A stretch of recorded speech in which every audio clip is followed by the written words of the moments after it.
A peculiar man. You might even say he has principles that transcend money or drugs or anything like that. Not like you. Or anything like that. This is Dana White's tier list based on his own psychology, what I think he would think about these fighters. Now, these are all of the ranked bantamweights currently. I actually removed one of, like, the number 15 guy. His name is escaping me. I have it right here, Montel Jackson. So he is not on this list because this kid right here, David Martinez, he defeated, where is he at? Rob Font just last night. So he's probably going to be ranked pretty soon. That's why I have him on this list. And he's a way better prospect in my mind than Montel Jackson. Even though, I don't know, maybe Montel Jackson would beat him. I don't know. But, you know, styles make matchups. And this is about Dana White's thoughts, not about mine. As we begin this tier list with the Bantamweight Edition, check out the Flyweight Edition I've already done. It's on the channel. Brand new channel. 3 days old. Less than 3 days. We start off with the champion, Merab Dvalishvili. I believe Dana White puts him more at A tier. In terms of his psychology, what he thinks of fighters, and like how they work for his business, right? He's not quite S tier, despite how, like, he's an S tier fighter in my mind, right? Of course, this is not about these fighters' fighting capabilities. This is about what Dana White thinks of these fighters based on just his peculiarness. I don't know how to say that kind of stuff. But yes, A tier for Merab. And the reason I say that is because next up we have rank number 1 after the champion at S tier. Although, like, because he lost twice, it's hard for me to put Sean O'Malley at S tier for Dana's thoughts, because he did lose twice to Merab.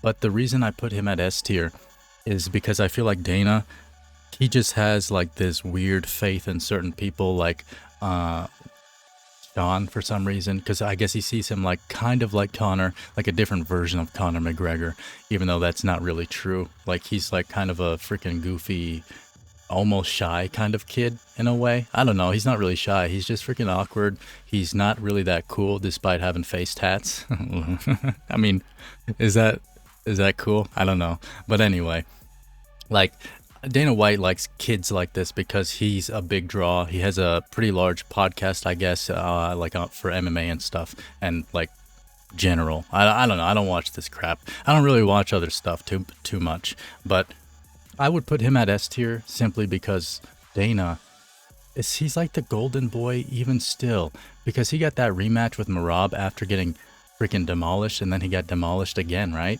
I don't even remember how the second fight went, but he got demolished twice. It's like, bro. But I feel like Dana still has that mindset about kids like this, is that they're like the cream of the crop, whereas this guy, he's a hard worker, construction worker from back in the day, and he likes him. That's why he's at A tier. He likes Merab for sure.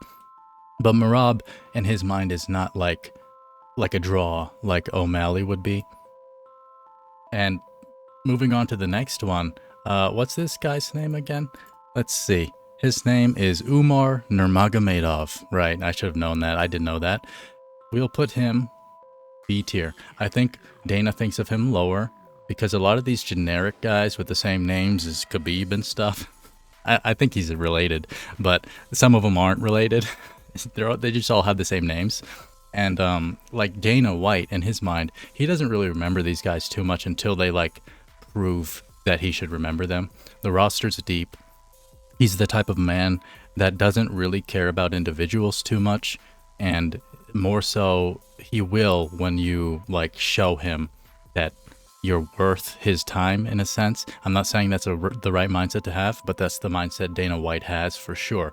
100%. You cannot convince me otherwise. That's how he is. That's how most people are, to be honest. Next up, we have Piotr Jan, who I suppose would go up to A tier along with Merab, because Piotr is like very sturdy. He's very tough. He's almost like a Mexican. And like I said in the Flyweight Edition, Dana White loves him some Mexicans. We just had the Canelo fight last night with Crawford. Boxing match, rather. I don't want to call it a fight. I'm sorry. I'm sorry, but MMA is just way more exciting. I would rather watch David Martinez fight a random person than Canelo box anybody anymore. Like, dog, like that stuff, I don't know. Boxing is like so hyped up, and I don't know, like you just have to have a certain mindset to enjoy watching it. I feel like you have to have kind of a boring life, to be honest. Next up, we have I know all these names, but I have streamer brain activated, even though I'm not live streaming at the moment. It's still kind of streamer brain. This is Corey Sandhagen. I know their freaking names, which is funny. I know these names better than I know the flyweights, but for some reason they're just slipping my mind. But Corey Sandhagen, he's actually up to A tier because kind of the same reasons as Piotr, is just like toughness, grit. He's grimy. He has a good fight style. He's exciting to watch fight, and he's like Umar's not that exciting to watch. He's like, I know how Dana thinks, man. You know, but if he wins, okay, that's cool. Yeah, all right. Next up, we have Song Yadong. Yo, another A tier. This one, I feel like Bantamweight's gonna be a little bit more stacked at the top compared to flyweight, because Dana in general doesn't care about flyweights. He tried to get rid of the division like a couple of times, like for years when DJ was champion. It's like he was so upset that nobody could beat DJ that he wanted to get rid of the division. What the heck is that? He even made the whole what's that show? Not Contender Series, but whatever the heck. Oh man, streamer brain. The show they have where they put a bunch of freaking fighters together to fight each other, and then at the end of it, they have the one person that wins the whole thing in their weight division. Usually they have two divisions, and one from each division wins, and they had a whole thing for flyweight just to try to take out DJ, and that whole thing like was kind of a flop. Like nobody beat DJ, and then DJ went on to move to one championship and whoop everybody's asses there. But we're on bantamweight. Let's continue this. Who actually is a good transition, because Davison Figueiredo comes from flyweight, right? He came from flyweight, yes, and then he went up to bantamweight. He would go along B tier with Umar just because of his performances. I'm actually gonna try to Google him right now, just real quick. Davison Figueiredo, because I want to see like his current record. Because it's like, what have you done for me now? And what are you going to do for me in the future? So he lost to Corey Sandhagen. And he also lost to Piotr Jan previously. Yeah, and he's next up fighting Montel Jackson, who's not on this list because I replaced him with David Martinez. But yeah, I mean, yeah, I'm going to keep him at B tier. He's like, B tier's not bad. You know, it starts with a B, but it's not bad. Davison is someone that I think Dana does like, but he's a little bit older as well, so he's going to be behind Umar even. And let me put him here.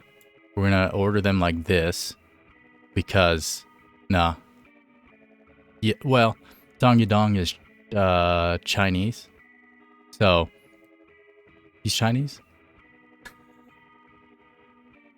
Song Yadong, where's he from? He's Chinese. Okay. Oh my God. I mean, it's a Chinese name, but sometimes, you know, you can have a Chinese name and have some other kind of citizenship. But Song Yadong. Okay, so yeah, he's a little bit ahead of Corey Sandhagen and Peter and Dana White's mind. Marlon Vera, C tier. I don't think Dana cares too much for Marlon and his performances. Marlon's like not a go-getter. Marlon is the type of he's a chance fighter, as Valentina Shevchenko very well stated about the Mexican team with Alexa Grasso. Like that team, they're a bunch of chance fighters. They lose until they win by finding that one chance, right? They're not winning based on like just being way more skilled than their opponent. They're winning by, you know, I guess fight IQ, you could say. They're winning by finding that one chance that they can get, and they latch onto it. And that's how that team seems to fight. If you watch their fighting styles, a lot of the time they're getting messed up, and then they find that one chance, and they get it, which is dope. Very dope. They're just less skilled. And then we have He has like a Mario Bautista. I'd say he puts Mario above him, because Mario is kind of a hustler. He's like a, I don't know. I feel like he goes forward more. Dana likes aggression. He doesn't like this bull crap like Marlon standing back with his long old legs. Like, bro, you're not even using those long legs. Like, use them, dog. Like, chance fighting. Like, yeah, sometimes he knocks people out with those kicks. But man, like, very often. Like, it's not that impressive when you don't really do it that often, right? Like, you need to find some aggression in your heart, brother. You know, Marlon? Next up is Rob Font. Oh boy, C tier, but above Marlon. He's above Marlon. Oh man, he just fought last night against David Martinez, and that was not a good look for him. He lost handily to a newbie who's never really had a UFC fight. I think he only had like a contender series fight. Maybe he had one UFC fight. And of course, when you're new to the UFC, it's going to be against like a newbie, somebody who probably didn't have a UFC fight. So it's like two newbies fighting each other. But he didn't look like a newbie, this guy. We'll get to him later. Rob Font, he drops down to C. I think he would have been up at B. Yeah, he probably would have been up at B. Maybe even ahead of Umar in Dana's mind. No. Probably ahead of this guy right here, Davison. Next up, something Zahabi, Ayman Zahabi. I think he thinks of him, okay. He's been doing good as well. Like, his last one was impressive from what I remember. So he's probably above Davison. He's a little bit younger as well, I believe. At least a little bit less battle-worn. And Dana White prefers younger guys in general. And I noticed not a lot of these guys are too young in the bantamweight division, interestingly. They're not old, but they're all kind of like older, except for David Martinez here. Next up, Henry Cejudo. Oh, I'm sorry, brother. But nobody likes Henry's personality. His outward personality completely sucks. It's trash. I'm sorry, Henry. I feel like Henry is like actually a legitimately good guy. I feel like if I hung out with him, we would be good friends. And he would probably be the type of friend that would have your back no matter what. But his outward personality and the things he's said and done, and like, it's just like, bro, you're too goofy. It doesn't work. You should just be a normal person outwardly, because your goofy crap, I think, drops you down to D tier. I think if he remained like humble after winning the belt and retiring and trying to come back, he may have been around B or even A. But yeah, I mean A maybe. Well, until he lost, right? But like, in the sense of before he came back, he probably would have been up here. But before he came back, based on his personality, he's down here. And then he loses, he stays down there. D tier. Dirt tier, I guess. You're not dirt, Henry. Come on, man. It's okay. Next up is Vinicius Oliveira. I think Dana White doesn't really know him. I feel like Dana White, like if you ask Dana White about Vinicius Oliveira, or however you say his name, he'd be like, who? What are you talking about? Why are you asking me these questions? It's like, bro, you're at a presser. Like, they're supposed to ask you questions. But he doesn't like being asked questions. It's weird. Next up is this guy. What's his name? Marcus McGee. We'll put him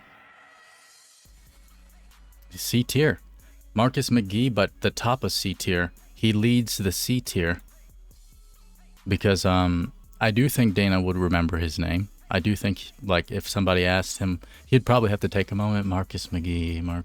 All right, yeah. Go on. But yeah, like good, like some good performances, pretty good fighter. But I don't think he's really shown Dana White anything to go higher, not yet. And then we have what is his? I'm gonna put him at A for right now, and see his name, Kyler Phillips. I'm gonna Google him. Kyler Phillips, and see what his last kind of performances were here. He lost to Vinicius, I don't know how to freaking say that, Oliveira, and Rob Font. Oh, he lost to Rob Font, bro?